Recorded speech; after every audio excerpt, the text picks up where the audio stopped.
Buenas noches, bienvenidos a Lado B.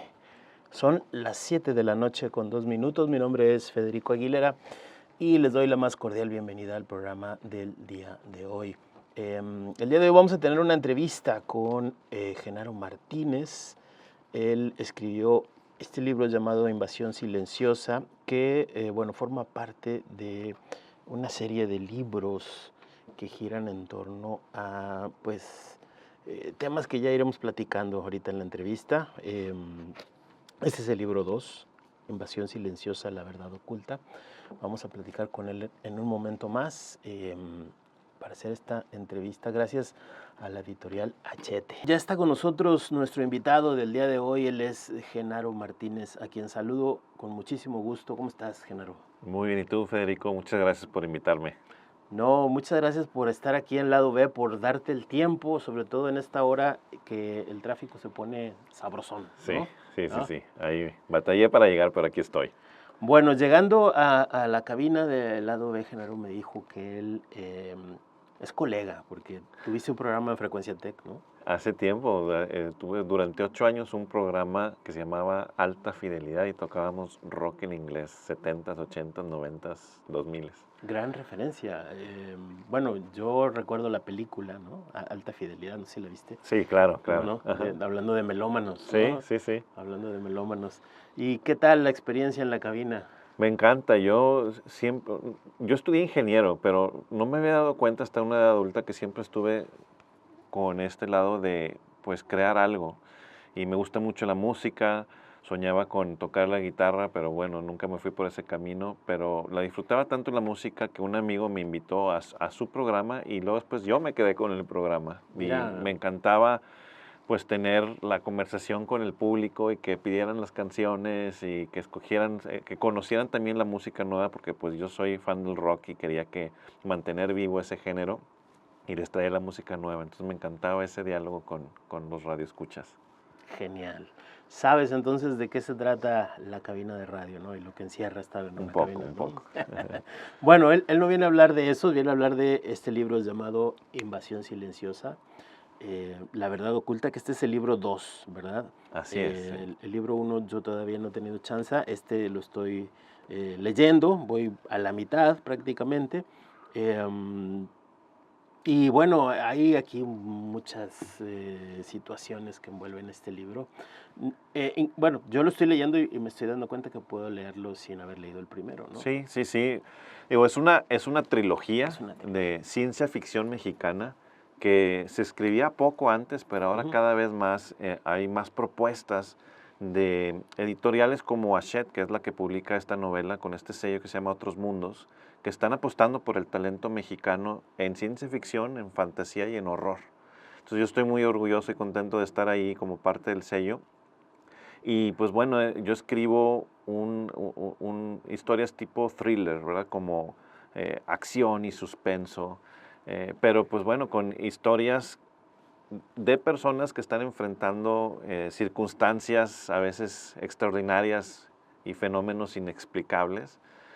Y pues exploro en este segundo libro el tema sobre todo de qué significa nuestras vidas, qué significa existir en un momento como el que hoy vivimos, en donde eh, la tecnología nos domina tanto y nos influye tanto, y la inteligencia artificial ahora que se viene con el potencial de cambiar lo que significa ser un ser humano. Entonces yo exploro eso, qué significa ser un humano en nuestro mundo actual y en nuestro universo actual. Entonces, pero yo le meto, claro, cosas, elementos de ciencia ficción y fantasía para hacer la historia más interesante o divertida, pero en realidad hay preguntas de fondo, ¿no? Sí, ahora que mencionas eso, inmediatamente vino a mi mente una parte de la novela que ahorita comentaremos.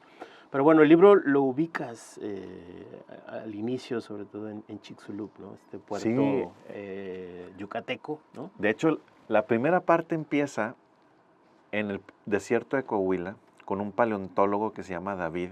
David Fernández es el personaje principal, uno de los dos principales, y está excavando un fósil de dinosaurio en el desierto de Coahuila. Y esa es la primera escena de la novela.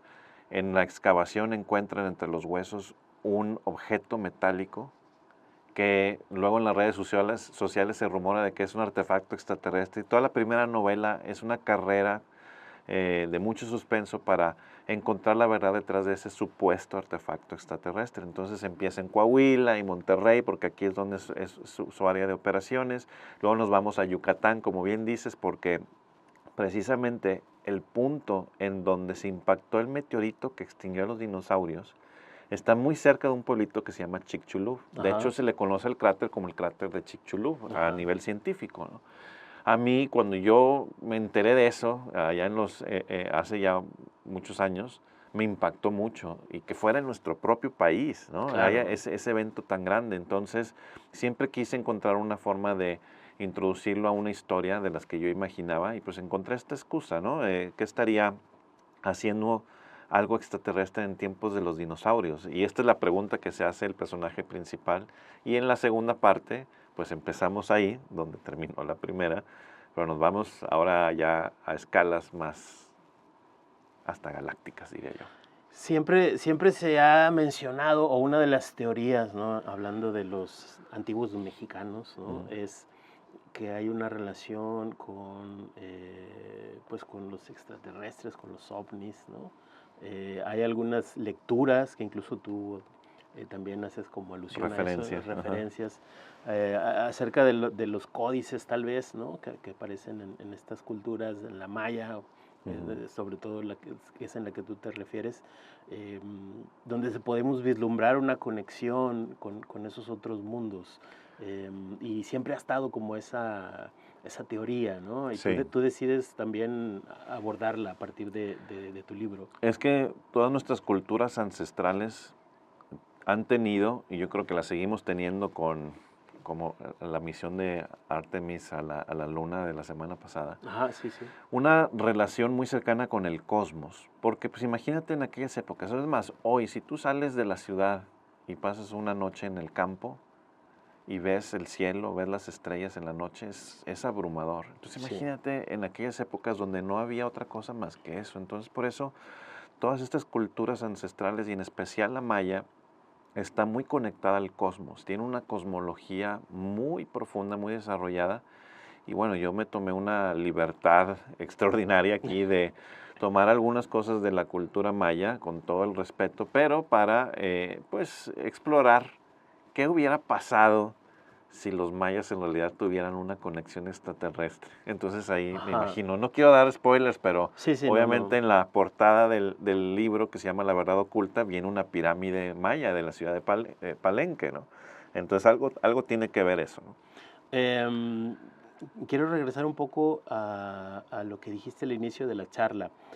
¿Por qué crees que antes no se escribía tanta ciencia ficción hablando de los autores mexicanos? Mucho de lo que consumíamos como lectores en la ciencia ficción aquí en México y en Latinoamérica venía de lo que era traducido del inglés. Estamos muy influenciados por los libros que vienen de Estados Unidos o del Reino Unido, de las películas de Hollywood que vemos, de todas estas de ciencia ficción y fantasía y superhéroes y todo. Y entonces como que eso era lo que ya sabían que se iba a vender, ¿no? Y como que había poco atrevimiento de proponer historias grandes. Hay mucho cuento en ciencia ficción y fantasía en México, pero yo me encontraba con poca novela, ¿no? Recientemente han empezado a salir más voces y yo creo que todas las redes sociales nos ha dado este escaparate para podernos dar a conocer. Yo empecé tal cual autopublicándome hace años, ¿no? La primera versión de mi novela, Invasión Silenciosa, salió en el 2021. Yo me había tardado 7 años en escribirla y hice mi mejor esfuerzo por sacarla y empezarme a dar a conocer, y la gente la empezó a recibir bien y hubo buenas calificaciones y reseñas, y eso me llevó a que tuviera contacto con una agencia literaria en la Ciudad de México, firmé contrato con ellos. Ellos son los que te llevan a las editoriales y consiguen esos contratos. Y llegué en un momento muy oportuno con esta editorial Hachette que estaba lanzando este sello, entonces conecté bien ahí, fue el primer libro de ciencia ficción del sello, y hay otro de fantasía y otro de horror, y están cada año publicando más y más. Entonces, como que estamos en esta, yo le llamo así como que la nueva ola de ciencia ficción y fantasía mexicana, Claro. y pues me encanta ser uno de los contribuyentes aquí al género. Claro. ¿Me permites una pausa, por favor, Claro. Jerónimo? Genaro, perdón. Vamos a escuchar, no sé si conoces a Ichiko Awa. A ver. Es folk japonés, ¿no? Wow. Vamos a escucharla. Esta canción se llama Sagu Palm Song. La escuchamos y regresamos porque estamos hablando de este tema que ya hemos estado charlando en esta primera parte. Pero quiero saber de dónde surge toda esta historia, de cómo fue creada en la mente de Genaro, cómo nació la invasión aquí en Lado B. Regresamos al Lado B cuando son las 7:23. Estás escuchando el 89.7 de FM Radio UANL. Y bueno, te recuerdo que el Lado B se transmite todos los martes de 7 a 9 de la noche a través de esta frecuencia. Puedes encontrar algunas entrevistas que hemos hecho con los autores, principalmente escritores, en nuestra página, en nuestro canal de YouTube, Lado B Monterrey. Así nos encuentras también en Instagram y en Facebook.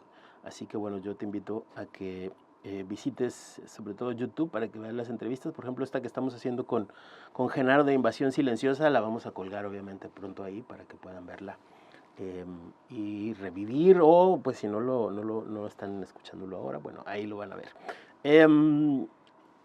Bueno, ya hablamos un poquito, Genaro, acerca de la temática de la novela y ahorita ahondaremos un poco más en ella, pero ¿cómo nace en ti toda esta predilección por esta temática, por la ciencia ficción, por los alienígenas? Sí. En fin, háblanos un poco de esto. Yo crecí en los 70s y los 80s, ¿no? Entonces crecí con las películas de Star Wars de George Lucas y con las películas de Steven Spielberg.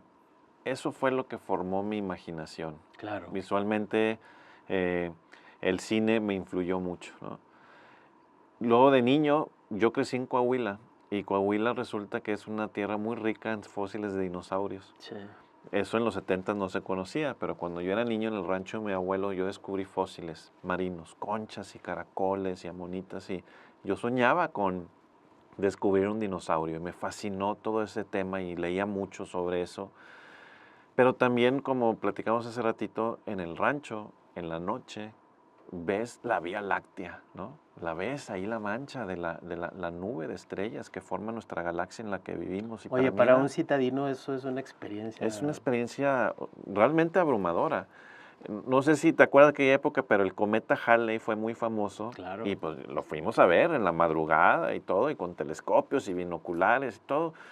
Entonces, yo imaginaba que la galaxia estaba repleta de vida, ¿no? Y obviamente influenciado por las películas, pero también en aquellas épocas, en los 80s, empezaban estos programas en 60 minutos de Jaime Maussan, cuando estaba en 60 minutos. Sí, cuando estaban... Y pues yo empecé a meterme mucho en leer y leer. Desde niño leo mucho, ¿no? Ya, digamos, de adolescente, de universitario, leía ya ahora sí ciencia ficción, leía horror, leía suspenso. En inglés leía mucho autores así americanos.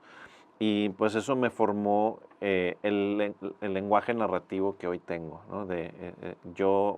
Mi manera de escribir, me dicen, ¿verdad?, que se siente como si estuvieras viendo una película. Así es muy O cinematográfico. ajá, muy cinematográfico, con un ritmo muy de película o serie de suspenso, ¿no? Entonces, así es como me gusta escribir, con una combinación de la ciencia ficción de un Michael Crichton, que es el escritor como de Jurassic Park y otras, ¿verdad? Es de los techno-thrillers, le llaman.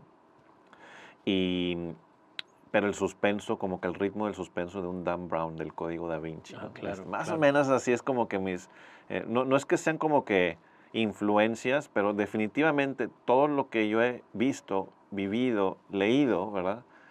Definitivamente me influye en mi mente, y es inevitable que salgan unos reflejos de eso en mi escritura, ¿no? Definitivamente, digo, todos somos producto, si podemos decirlo así, de todo aquello que que consumimos, ¿no? Que leemos, que escuchamos, hasta las personas que conocemos también, Sí. ¿no? Hablando de la escritura, yo también noto que hay como un cuidado en los detalles, ¿no? Ujú. En narrar todo lo que está sucediendo, porque hay partes de esta novela que son muy trepidantes, Sí, ¿no? De plena acción, sí, y sin embargo, aún en esos momentos en los que podríamos pensar que tal vez las persecuciones o los disparos es lo más importante, tú te detienes en los detalles, ¿no? ujú, Tanto en, podríamos hablar de las expresiones o de dónde están en ese momento parados los protagonistas de la historia, qué es lo que están viendo, hacia dónde pueden ir. En fin, esto también es importante y define también tu escritura, pero ¿por qué tanto detalle? ¿Qué te gusta ahí? Digo, ya lo dijiste un poco ahora por de dónde viene, ¿no? sí. Pero me gustaría que profundizaras un poco más en eso. Yo busco cuidar un balance entre la acción y el detalle o la descripción, pero que contribuya a la historia, que avance. He leído libros en donde hay tanto detalle y tanto descripción que te detienen la historia, pero yo lo que busco es que toda diálogo, toda acción vaya avanzando la historia. Entonces trato de ambientar con los detalles que se necesitan para que entiendas dónde estás parado y hacia dónde nos estamos moviendo, ¿no? Pero, por ejemplo, hay detalles que evito describir, ¿no? La gran mayoría de los personajes no los describo tal cual físicamente. Ajá, sí, sí. Cierto nada más rasgos o ciertas, porque yo lo que trato es que el diálogo y la acción te diga cómo es el personaje, ¿verdad? No que digas, bueno, pues es alto, cabello así, ojos tal, no, nada de eso. Y eso también ayuda a que el lector se apropie con su imaginación de los personajes y del entorno. Por eso es que muchas veces dices, es que cuando vi la película como que no resultó como yo me la esperaba, porque los libros tratan de darte ese espacio a ti como lector, de que tú contribuyas a la lectura con tu imaginación. Entonces yo trato, he leído mucho y he tratado de aprender mucho de estas técnicas para eh, pues describir lo mínimamente necesario, que sí agregue valor, pero que avance la historia, que no te detenga. Claro. Porque hay como esta fascinación por este tipo de historias. Digo, en algún momento y a través de las últimas décadas, siempre ha habido como en algunos momentos más, creo, ¿no? Esta afición sobre todo por los extraterrestres, Ujú, ¿no? ujú. Por los alienígenas, ¿no? No sé si recuerdas aquellos programas de Nino Canún Claro, que se hacían sí aquellos los veía, debates, ¿no? sí los veía. Aquellos debates, tú mencionaste a Jaime Maussan, pero en fin, a través incluso ahora más en redes, pero había programas antes de redes sociales en donde segmentos Ujú, dedicados únicamente a todos los avistamientos. sí. ¿Qué genera en el humano o en el hombre, en la mujer, no sé, qué genera esta probabilidad, esta posibilidad que siempre está ahí latente, ¿no? Es que yo creo que hay preguntas muy profundas que hemos tenido desde que tomamos conciencia como seres humanos, y es, ¿quiénes somos? ¿De dónde venimos? ¿Hacia dónde vamos? De hecho, esas son las preguntas con las que empieza la primera novela, y es lo que trato de explorar en las tres, porque es una trilogía. Y hoy vivimos un mundo, un momento en el mundo, en donde gobiernos como los de Estados Unidos ahora aceptan que estos fenómenos anómalos son reales, que existen. Y todo esto cambió en el diciembre de 2017, cuando en el periódico New York Times, el periódico más reconocido en el mundo, publicó un artículo donde eh, revelaba que el Departamento de Defensa de los Estados Unidos tenía una organización para investigar estos fenómenos. Lo que antes había sido ridiculizado y eh, era de risa, ¿verdad? Y mucho contribuido por charlatanes y gente que quería aprovecharse de esto Claro. eh, y muchas falsedades, o quizás incluso hasta por diseño de alguien, ¿verdad? Pero en diciembre de 2017 fue un parteaguas en este fenómeno. A partir de ahí han salido videos de instrumentos militares, radares y todo, armas, que muestran a estos objetos haciendo cosas que físicamente hoy nosotros no tenemos las tecnologías para hacerlo, ¿no? Entonces, ha salido más información del 2021-22 para acá, a donde estamos ahorita, han salido muchas revelaciones de personas militares, científicos, senadores, ¿verdad?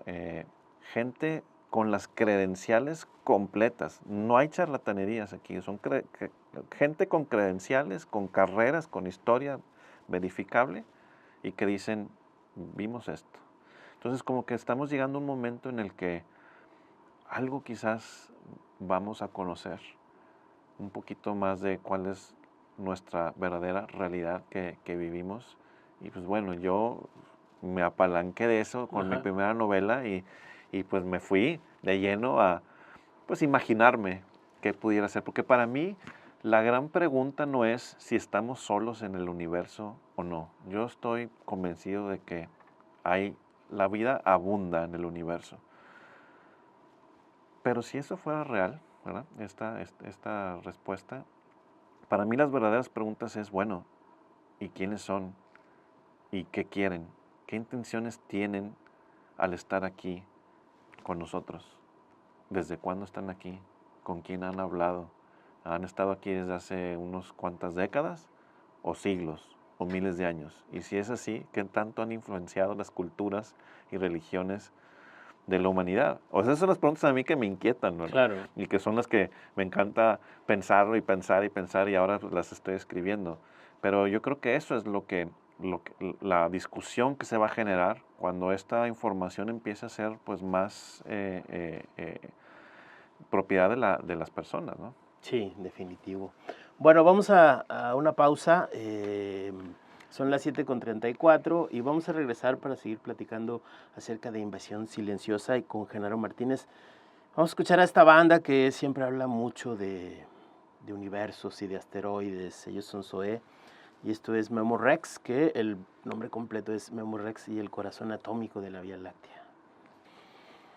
7:39, estás sintonizando el 89.7 de FM Radio UANL, esto es Lado B, mi nombre es Federico Aguilera y aquí en cabina tengo a Genaro Martínez, él es autor de este libro del cual estamos hablando que es Invasión Silenciosa. Este es el segundo libro, es una trilogía como ya lo dijo Genaro, y bueno, pues estamos platicando específicamente este libro, pero bueno, háblanos un poquito del primero también. Y digo, ya hablaste un poco de él, ¿no? Y cómo se conecta con este segundo, pero háblanos un poquito más del primero.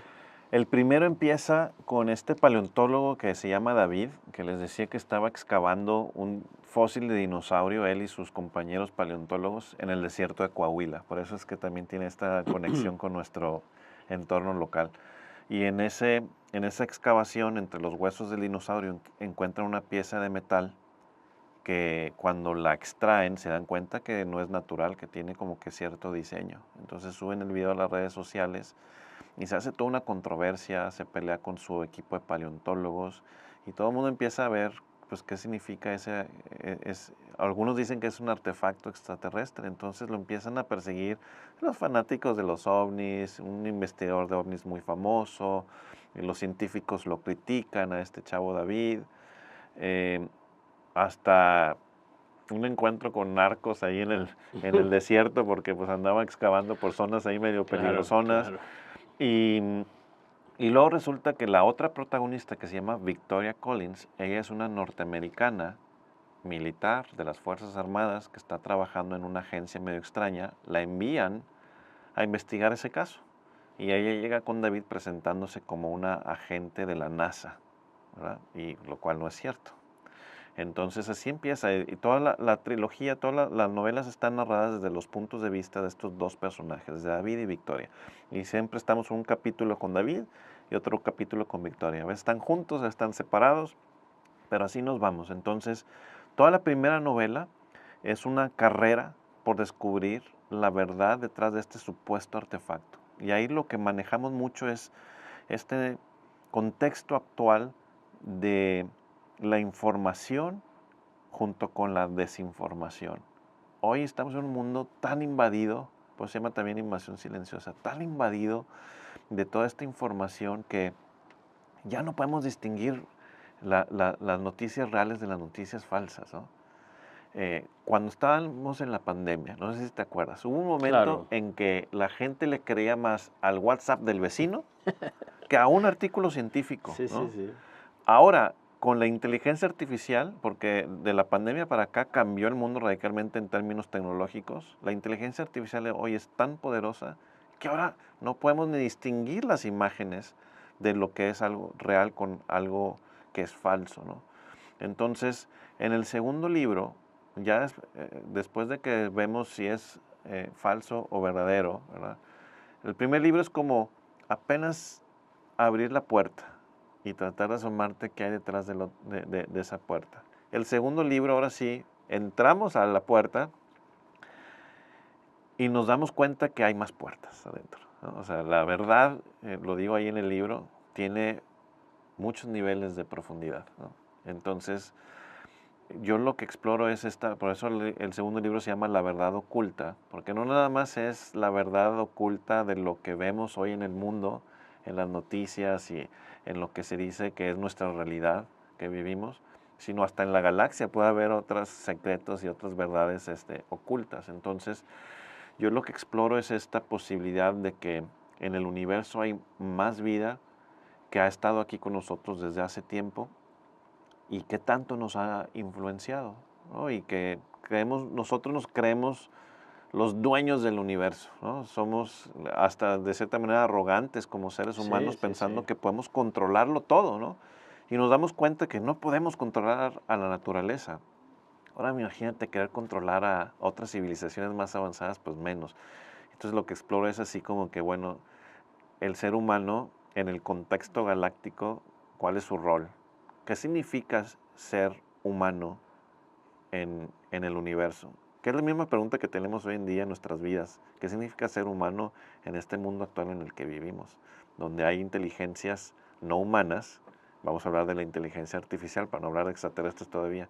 La inteligencia artificial es una inteligencia no humana que ya está pensando por nosotros, decidiendo por nosotros. Hay noticias que vemos que son generadas por inteligencia artificial, decisiones que se toman y que definen tu experiencia. Hoy yo me di cuenta escribiendo este libro que todo lo que vivimos en nuestro día con día, lo que vemos, lo que leemos, lo que consumimos, lo que comemos, lo que experimentamos, todo está diseñado por alguien o por algo. Piénsalo, ve todo a tu alrededor. Todo lo que está a nuestro alrededor fue diseñado por alguien o por algo. Hasta lo que tú crees que experimentas en tu vida, Ajá. seguramente hay alguien que influenció para que se dieran las cosas que te pasaron en ese día y como que cada vez estamos perdiendo esos momentos genuinos de verdadera experiencia humana, ¿no?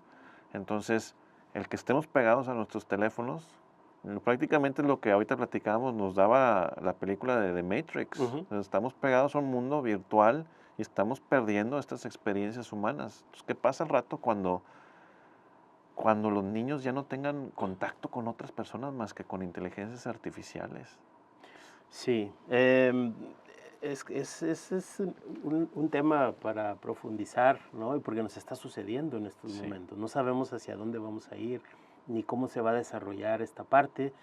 Yo pensaba, por ejemplo, ahorita que estabas hablando de esto, de cómo influencia la inteligencia artificial en nuestras vidas. En estos momentos hay, em, hablando de textos, ¿no? Ujú. Sobre todo que vemos en redes sociales, desde comunicados emitidos por secretarías gubernamentales, Ujú. por textos narrativos, todos están, o muchos de ellos están pues realizados o redactados a través de la inteligencia artificial, ¿no? Porque ya, como todo lo tenemos así como a la mano, Ujú. cualquier cosa, hasta un post, vas a ChatGPT, ¿no? A que te lo redacte. Así es. Eh, ¿Tú qué opinas de esto? A mí me sorprende ver jóvenes, y me pasó hasta con mis hijos, que me han dicho esto. Es que ya no puedo tomar una decisión si no le pregunto primero a ChatGPT. Y son chavos de 20 y tantos años. Ahora imagínate los niños que están creciendo con esto. Eh, Estamos delegando nuestra capacidad de pensar y de decidir a una inteligencia artificial. Que hay alguien detrás de eso, que diseñó Sí. cómo se debe comportar esa inteligencia artificial. Y bueno, están obviamente las historias estas hasta de ciencia ficción, que ya no sé si son ciencia ficción o no, pero de que las inteligencias artificiales puedan salirse de control.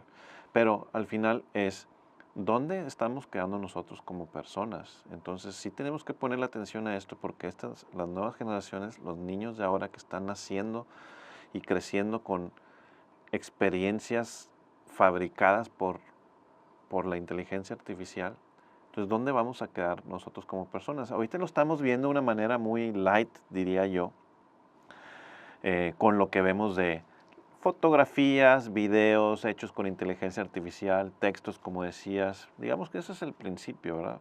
Pero Comodino, ¿no? Es como... mañana todos los libros, o sea, 90% de los libros que van a estar ahí afuera van a ser escritos por inteligencia artificial. La música hecha por inteligencia artificial, las películas hechas por inteligencia artificial. ¿Realmente queremos ver eso? Entonces, ¿dónde queda la creatividad del ser humano? Para mí, la creatividad del ser humano es una parte esencial de lo que nos define como seres humanos. Entonces, creo yo que hay que luchar por preservar, y yo creo que va a haber un hambre por tener estas experiencias reales.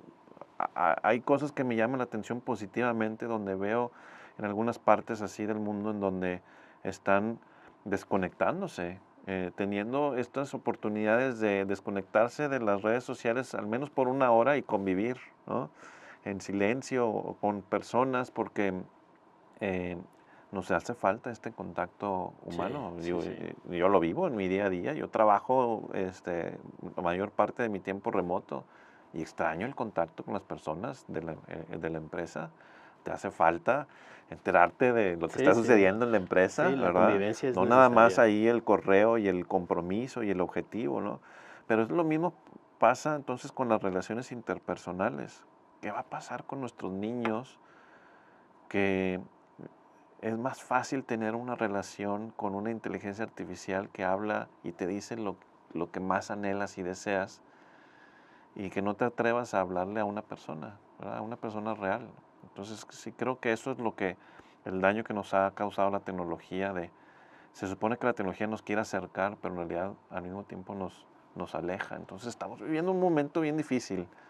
Y eso es lo que yo trato de reflejar en una historia con ciencia ficción y fantasía y extraterrestres y todo eso.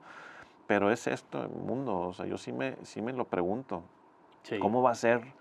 O sea, hace 20 años, cuando tú y yo crecimos y fuimos niños, el mundo actual no se parece. No, Hay cosas nada. que todavía están ahí, pero es muy distinto a la experiencia actual, y nosotros nos hemos tenido que adaptar. Pero en los próximos 20 años, ahora imaginémonos que estamos en el 2046, va a ser radicalmente distinto. O sea, porque estas tecnologías pues sí amenazan con alejarnos de ser humanos, pero pues ojalá que luchemos por no perder nuestra humanidad. Sí, y no dejar de pensar, como Ujú. decías tú, ¿no? Decía Bruce Lee que hay que ejercitar el cuerpo y la mente, Y la mente. ¿no? Vamos a una pausa y regresamos para seguir con esta charla con Genaro. Esto es Nick Cave and the Bad Seeds y regresamos al lado B. 7:59, estamos de vuelta al lado B, estás sintonizando el 89.7 de FM Radio UANL. Estamos con Genaro Martínez y estamos hablando de Invasión Silenciosa. Bueno, aquí están también los libros, La Verdad Oculta. Ya hemos hablado pues muy a fondo acerca de la temática del libro, acerca de qué fue lo que motivó a Genaro a escribir estos... que ahorita estás escribiendo el tercero, Sí, ¿no? estoy escribiendo la tercera parte, que es la conclusión de la trilogía. La conclusión de la trilogía. Y bueno, ya hablamos de ello, pero como ya es tradición aquí en Lado B, hablamos de música, hablamos de libros, y ahora vamos a hablar un poco de música, Genaro. De tu historia musical, por ejemplo, yo te preguntaría, y para empezar, ¿tú recuerdas cuáles fueron aquellas primeras canciones, aquellos primeros proyectos musicales que escuchaste cuando eras niño? ¿Dónde estabas? ¿Por quién vino esa conexión musical? Pues en primer lugar, mis papás escuchaban música, ¿no? Claro, como en muchas familias. Y mi papá pues tenía los LPs, ¿verdad? Que ahora son de colección. Y pues tenía ahí su música que le gustaba la música de las películas. Entonces ahí tenía las bandas sonoras de Star Wars, por ejemplo. Le, le, Le gustaba Alan Parsons Project, me acuerdo. Pero también le gustaba el pop, así como Michael Jackson y cosas así cuando salió Thriller en el 83, ¿no? Un fenómeno, ¿no? Claro, ¿no? Pero digamos que mi formación musical fue en la mejor década, en los 80s. No hay mejor que eso, ¿no? Y en los 80s pues, yo crecí y me hice fan del rock, ¿no? Mucho de rock en inglés. Claro que también a finales de los 80s la ola del rock en español explotó fuerte y pues también me gusta mucho el rock en español. Pero yo, por la música que escuchaba en la radio, donde crecí en Monclova, Coahuila, y los canales de televisión que veía, pues veía mucho el MTV cuando originalmente Claro. salió y que ponían música. Sí, sí. Entonces yo crecí con todo el rock en inglés. Entonces para mí, pues estas bandas, Guns N' Roses, que acaba de estar aquí en la ciudad, pues para mí era lo máximo, ¿no? Luego ya en los 90s, que ya fui universitario, a principios de los 90s, me encontré con algo que ya me marcó de por vida, ¿no? Y fue el rock instrumental. Así como soñaba con ser escritor, soñaba también con tocar la guitarra. Y tengo un amigo que toca muy bien la guitarra y acaba de sacar su primer álbum. Y entonces pues trataba yo de tocar la guitarra y quería yo descubrir música de guitarra. Y en esa época no había internet. Entonces lo que había eran revistas de rock en las revisterías. Claro. Y por ahí me enteraba de Sí. algunos proyectos y entonces iba a las tiendas de música y a juntar dinero y juntar. Y dentro de 2 meses ya me alcanzaba a comprarme un CD, ¿no? Porque pues antes así era, había que ahorrar y juntar tu dinero para comprar y escuchar música nueva, más allá de lo que te daba la radio, ¿no? Entonces yo encontré este subgénero del rock, que es el rock instrumental, que se hizo muy famoso en los 80s y 90s por guitarristas de las grandes bandas del rock, pero que sacaban estos proyectos como solistas, ¿no?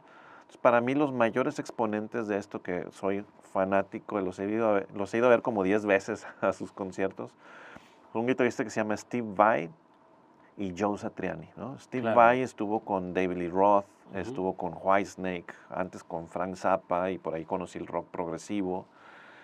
Y me metí a ese mundo y de ahí soy. No he salido y lo sigo consumiendo, ¿verdad? Y siguen produciéndose música. Es un género muy particular, pero tiene mucha dimensión. Hay muchos guitarristas y muchos tipos o muchos estilos de guitarra, ¿no? Desde el rock, como tal melódico, pero también está el tipo el heavy metal, ¿verdad? Pero también está el rock progresivo y está o la guitarra acústica y hay mucho que se está haciendo y el instrumento ha ido evolucionando. Las propuestas instrumentales de los 2000 pues son muy distintas de las bandas estas como eh, Periphery, por ejemplo, ¿no? Polyphia, ¿no? Que también son instrumentales, pero con otras formas de tocar, ¿no? Y ahora estos que estábamos viendo ahorita, Claro, sí. Engine de Potran, estos quebequianos ahí en Canadá, que traen estas propuestas instrumentales, pero radicalmente distintas, ¿no? Entonces, todo eso son la música que a mí en particular me gusta. Entonces, les recomiendo. Busquen Steve Vai, V-A-I, Sí, ¿no? o Joe Satriani. Todo un referente, Y ¿no? escuchen ahí. Han Satriani. venido aquí a Monterrey, Sí, claro. Sí. Satriani tuvo este disco en los 90s que fue súper exitoso, The Extremist, ¿no? Extremist en los 90s fue creo que su tercer o cuarto álbum, muy famoso por uno que se llama Surfing with the Alien a finales de los 80s. The Extremist fue cuando yo lo empecé a conocer, era cuando yo estaba en la universidad. Fue un trancazo ese disco. Y el álbum de Steve Vai, o sea, de referencia, ¿verdad? Que es el álbum si los guitarristas te recomiendan un álbum, te van a recomendar ese, y se llama Passion and Warfare, salió en los 90s, cuando él andaba con Whitesnake. Ok.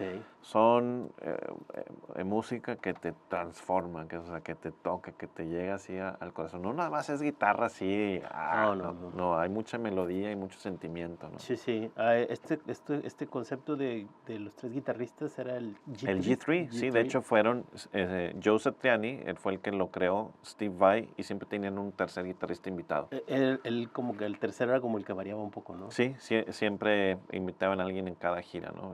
Yo fui a varias de esas giras de G3. Okay. Ahorita, de hecho, ellos dos, que tienen 50 años de conocerse, porque Joe Satriani fue maestro de Steve Vai. Ajá, sí, sí. Cuando eran adolescentes. Ahorita ellos tienen una gira que está ahorita ocurriendo que se llama Satch Vai, que Satch es así, Satriani. Y van a sacar un álbum juntos, que es la primera vez que va a salir música de ellos dos juntos, ¿no? Wow, wow.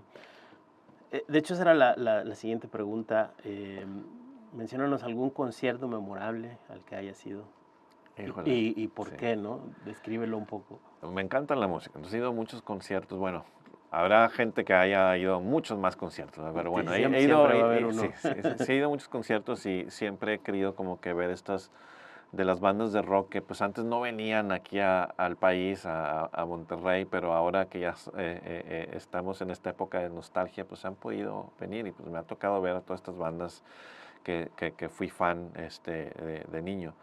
Pero te digo, esta música de rock instrumental es la que más me apasiona. Entonces he visto como 10 veces a Steve Vai, unas 8 veces a Joe Satriani, pero he tenido conciertos donde casi está tocando para mí, o sea, conciertos pequeños en donde estaba a donde estás tú, así a medio metro de distancia, estar con él y él tocando la guitarra y yo podía hasta tocar su guitarra con mi mano y estar en una experiencia que pareciera como si fuera yo el único en la audiencia en ese momento, ¿no? Entonces, ahí se genera una mayor conexión. Sí, una conexión impresionante de ese disfrutar de la música que realmente te mueva así el corazón, el alma, y para mí jamás voy a olvidar esa experiencia, ¿no? Porque era casi como si tocara para mí. Bueno, ni que yo fuera yo quien, ¿verdad? Pero son personas tan generosas, ¿verdad? Claro, de cómo comparten lo que ellos son con la gente, que sientes que te lo está regalando a ti nada más, ¿no? Sí, claro. Sí, no, bueno, como dices tú, podríamos hablar de conciertos porque aparte es como hay una energía, ¿no? Hay una catarsis que se da en estos conciertos en vivo. Pero bueno, ya para terminar, Genaro, y antes que nada agradecerte que hayas estado aquí en Lado B a venir a hablar de Invasión Silenciosa, y cuando saques tercer tomo, te invitamos otra vez a que vengas a platicar con nosotros. Dime un poco y invita un poco a la gente, así de manera general, cómo puede acercarse a Invasión Silenciosa, qué les dirías, qué les platicarías. Pues si te gustan los thrillers, es más, si te gusta ver películas en el cine así de acción, suspenso, ciencia ficción, si te gusta ver series en la televisión, eso te va a encantar porque así se siente esta novela que se llama Invasión Silenciosa. La segunda parte acaba de salir, se llama La Verdad Oculta. La tercera parte la estoy escribiendo. Pero así se siente, es un thriller, una novela de acción y suspenso, pero con cosas interesantes de el significado de nuestras vidas, habrá vida extraterrestre o no, y si están aquí, desde cuándo y qué tanto han influenciado nuestra cultura. Bueno, eso es lo que yo exploro en Invasión Silenciosa. Es una trilogía de ciencia ficción mexicana que pues tengo la fortuna de que pues está siendo muy leída, ¿verdad? Y la gente opina muy bien de ella. Y la voy a presentar, mi segunda novela, La Verdad Oculta, por primera vez. Esta es la primera presentación oficial de la novela, pasado mañana, el jueves 16 de abril, en punto de las 7 p.m., en una librería que se llama Casa Coa. Es una librería nueva en San Pedro Garza García, ahí por donde está la Rotonda de los Duendes, en Calzada San Pedro, a media cuadra ya está la librería. Entonces a las 7, el jueves, lo vamos a presentar y pues me encantaría que estuvieras tú, Héctor, también, y Claro toda tu audiencia, si les llamó la atención, ¿no? ¿Dónde te pueden seguir? Porque he visto que tu Instagram es muy, muy activo y interactúas mucho con la gente, ¿no? Entonces, veo que te gusta estar muy en contacto con Sí, tus sí, lectores. sí. Mi nombre es Genaro Martínez, Genaro con J. Entonces, si me buscan así, Genaro Martínez, en cualquier red social me van a encontrar. O poniéndole el @Genaro M, Genaro con J. Ahí es donde me van a encontrar y me pueden seguir porque pues ahí estamos pues, hablando de la novela, hago giveaways, sorteos, y pues ahí viene la tercera parte, entonces hay mucho de qué hablar. Bueno, pues ahí está la información. Sigan a Genaro, vayan a la presentación del libro, lean Invasión Silenciosa, La Verdad Oculta. Yo estoy leyendo, voy a la mitad y se los recomiendo. Entonces, pues por más libros de ciencia ficción, como dices tú, que ahora está como tanto este apogeo, ¿no? Por seguir escribiendo estas historias. Entonces, que sigan viniendo estas historias. Gracias, Genaro. Muchísimas gracias, Federico, encantado de platicar contigo, me gustó mucho esta charla Qué y que bueno se que la repita. disfrutaste. Claro que sí, que se repita pronto en la FIL o ya nos veremos por ahí pronto, Muy ¿no? bien. Bueno, vamos a un corte porque luego sigue la cápsula desde el sótano que nos envía Geo Herrera. Entonces igual aprovechamos para ir a un corte y regresamos a la